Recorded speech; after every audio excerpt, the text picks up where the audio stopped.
Hello there all. I hope everyone's doing well and staying safe and healthy.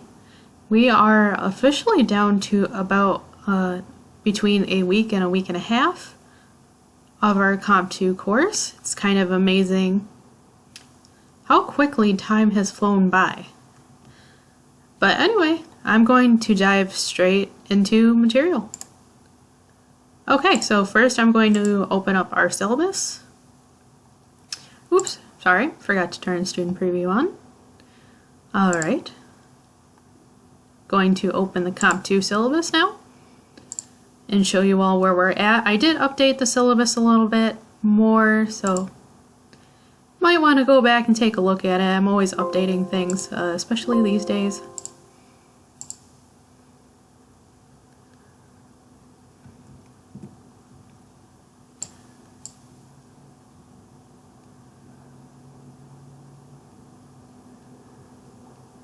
Anyway, this is pretty much where we're at.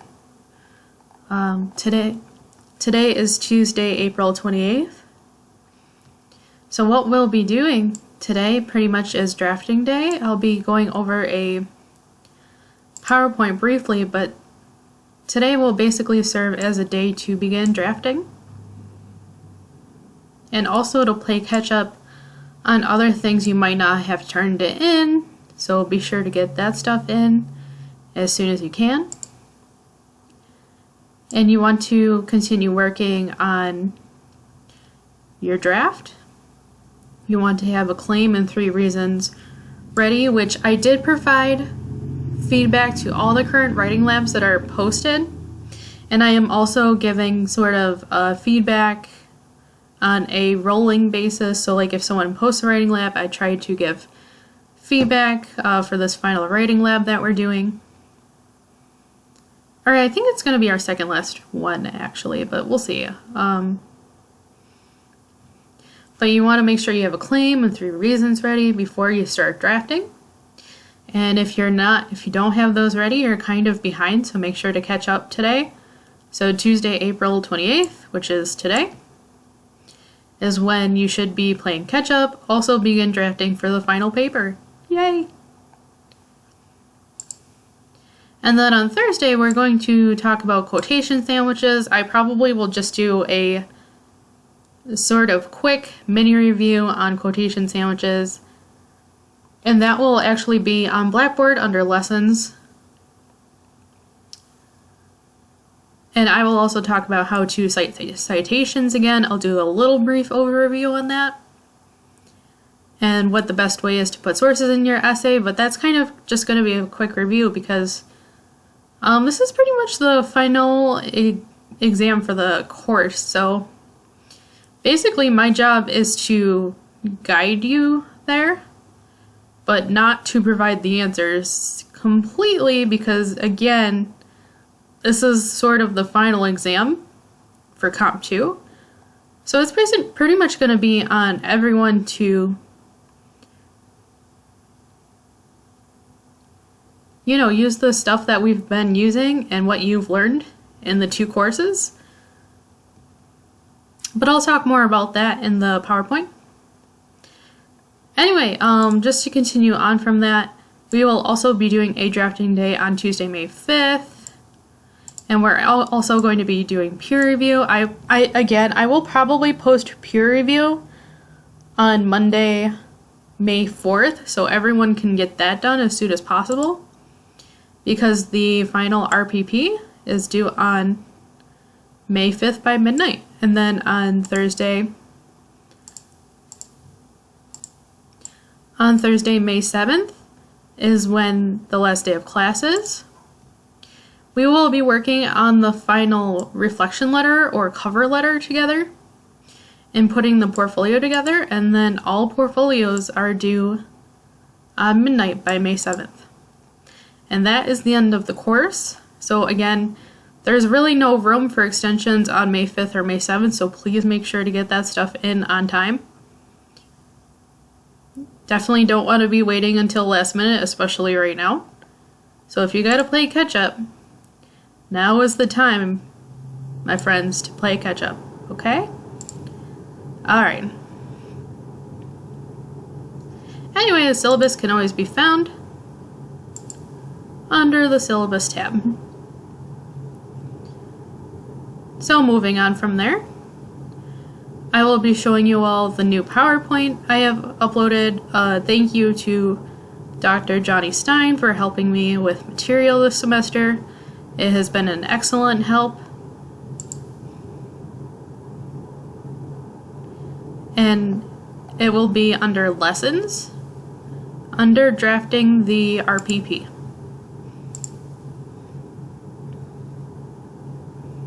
And just as a quick reminder, all the stuff I'm going to be going over, like the PowerPoint, this PowerPoint can be found under lessons. And then assignment information is where all the stuff for the RPP is. And I did update the guidelines a little bit, so all you do is go under the final research positions paper, open up the folder, and then you can open up the guidelines in a new tab. And here are the guidelines for the paper, which I already have gone over, so I'm not going to reread those. It is pretty much on everyone to be doing that because, again, this is what you should be doing, and it's kind of your final exam, so. Anyway, this is where the rubric is. The rubric is, I have not changed the rubric. It's pretty much still the same. And the research position paper sample, which I highly recommend looking at. This has all the stuff you need, including, the intro, the body of the paper, and then you have a conclusion. And then you also have a rebuttal, which I already have talked about in the last video, so if you need help on how to write that, I would go back and review the video. And you also will need a works cited page. Please, please, please make sure you have a works cited page and in-text citations, or it is points off.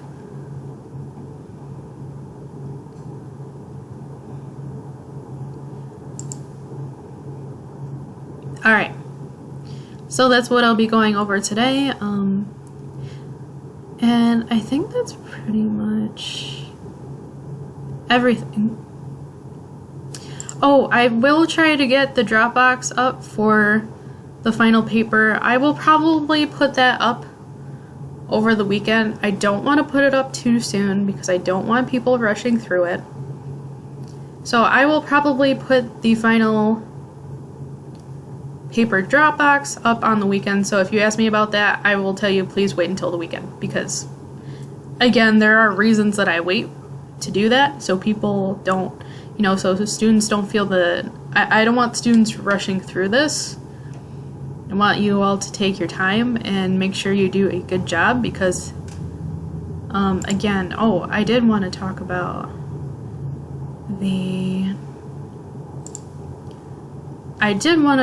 the grade breakdown very quickly. Oh, that's the wrong syllabus.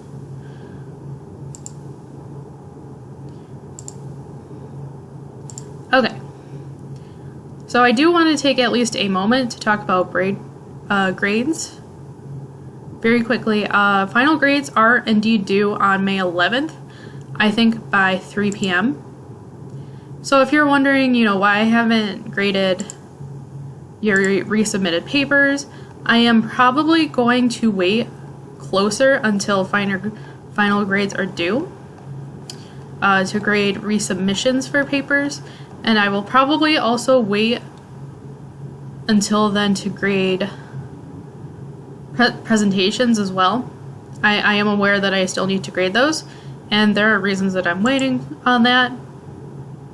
But anyways, if you're wondering what the final grading breakdown is, so attendance will be 15%, and attendance will mostly be based on the weeks of class that were face-to-face. So I will take that into account in terms of attendance.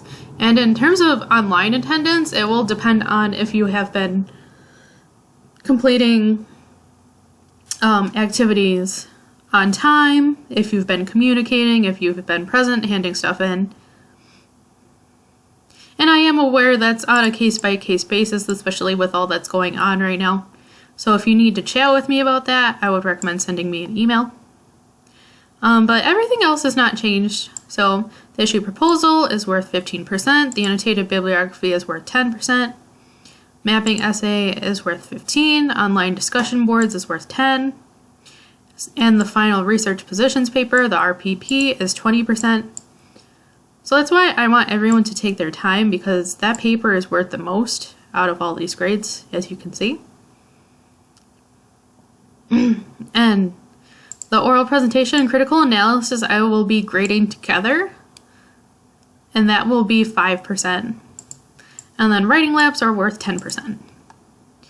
And this is what grades look like in terms of GPA and the letter grade equivalent. Anyways, I'm going to move on to our PowerPoint presentation here that can be found under Lessons and Drafting the RPP.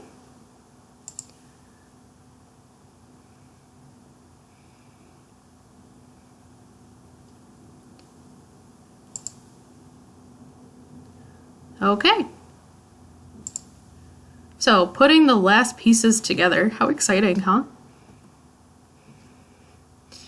Anyway, welcome to drafting the final essay of your composition experience.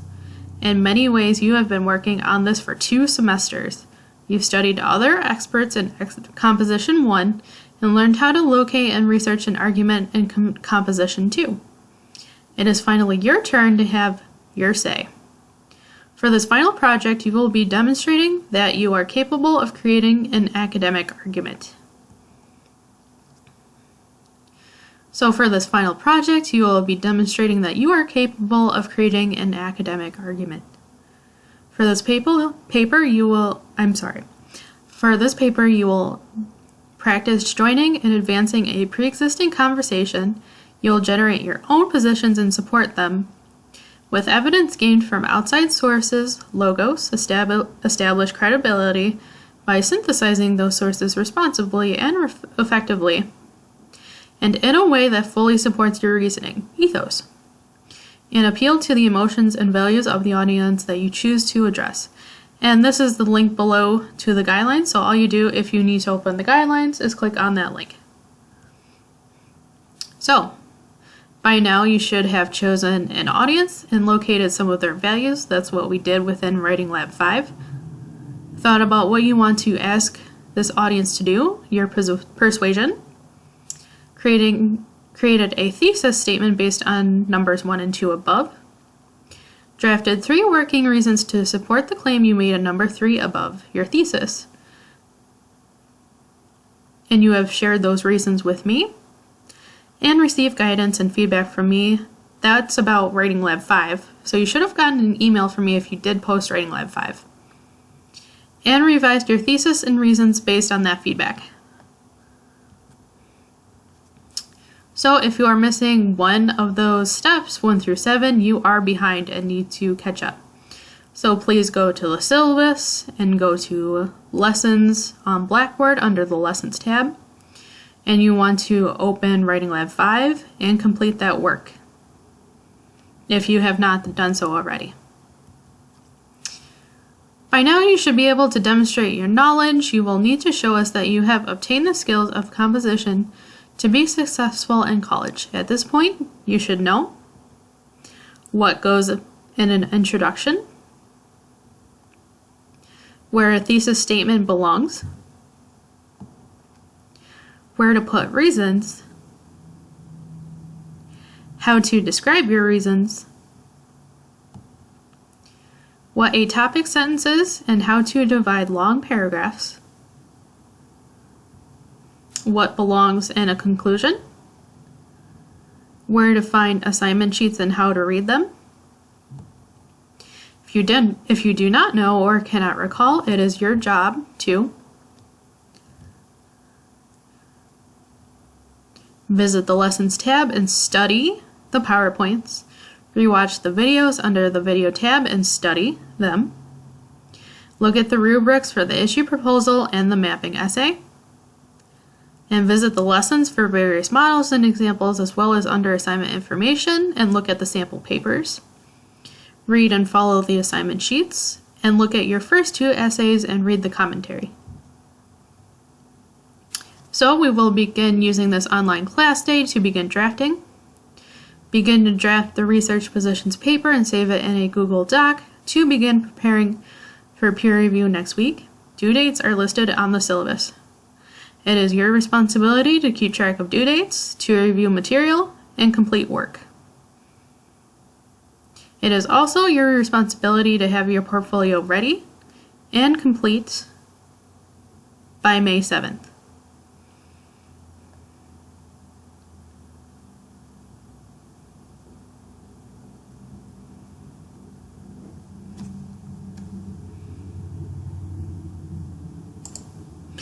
And that is it.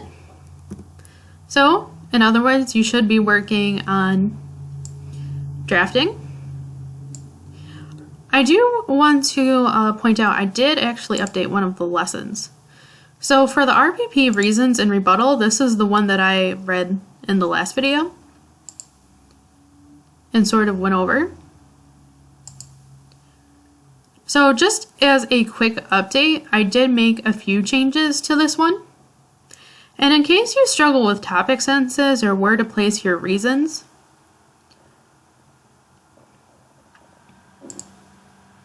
so on the 11th slide here, there are sample claims and reasons that I included within this PowerPoint. So if you're struggling with topic sentences or where to put your reasons, I would recommend looking at this RPP reasons and rebuttal PowerPoint. And I'll just show you the slides quickly, but you can of course read at your own leisure. Excuse me. The student lists the reasons in the topic sentence. And then the student describes the reason so the audience understands it. So this is what it looks like to present more reasons in a draft. And that's where the topic sentence is. And also the student describes the reason so the audience understands it. So these are sort of sample topic sentences and paragraphs and how to present your reasons within the final paper. So if you struggle with that, I would recommend taking a look at slides 11 through 19, or 11 through 20, excuse me.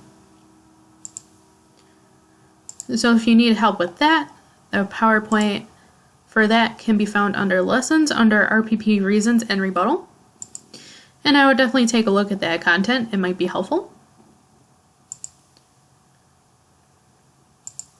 Anyway, I do want to reiterate, or at least repeat, it is pretty much down to everyone's prerogative to sort of take the reins from here for the final exam. And if you don't know or can't recall something, you're perfectly welcome to go back and look at the Lessons tab and to study the PowerPoints. And rewatch the videos under the Video tab and study them. And of course to visit the various models and examples. And to read and follow the assignment sheets. So it's pretty much down to, now that it's down to sort of like the, now that it's sort of down to sort of like the final exam and final material, it's pretty much on everyone's responsibility to sort of go back and review things if you're not sure of something.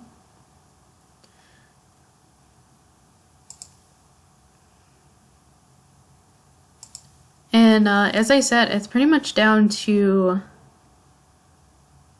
every student's sole responsibility to go back and study that stuff, because again, this final paper is pretty much your final exam. But at least it's an open book sort of test type thing. So that's the good news. And I'm sorry for the train in the background, but anyway, it pretty much is your responsibility to go back and look at the lessons and everything. So if you sort of are wondering where I can find all that content, you can of course always go under the Video tab. And I would definitely go back and read the description. So if you're wondering, if you need like sort of a review on how to do the invention for the final paper, it's there. You're welcome to go back and look at it. And of course, if you ask me about that stuff, I'm going to direct you to the videos. Because as I said, now that we're in an online format, it is every sole student's responsibility to watch the videos, go over the guidelines, do the writing labs, that sort of thing. Especially considering now I have gone over probably through 14 weeks worth of content. So if you're really behind, I would watch these videos. It can be very difficult for me to otherwise catch someone up on 14 weeks worth of content. So of course, if you ask me to sort of describe what we've been doing, I will probably direct you firstly to the video tab, and of course to things like the lessons tab. So if you need to go back and need a review on that stuff, please take the prerogative to do that yourself. And again, I wish you all luck. I wish you all the best. You have been an absolute pleasure to teach, and I will miss all of you for sure. I'm excited for all of you, but also sort of sad to be parting with you all because I have gotten to know you, and I'm sorry these last few weeks probably are not what you bargained for, but many of you have overcame it, and I'm so proud of everyone, so thank you so much. You have been an absolute pleasure to teach, and you can of course always come and visit me in the fall. Hopefully we will be back in in-person classes. I don't know yet for sure, but hopefully that will be the case. I do have faith and hope that I'm sure I will see you all on campus again, hopefully next year. If not in the fall, maybe in the spring. And thank you all so much. If you have any questions, please feel free to email me. And have a good day.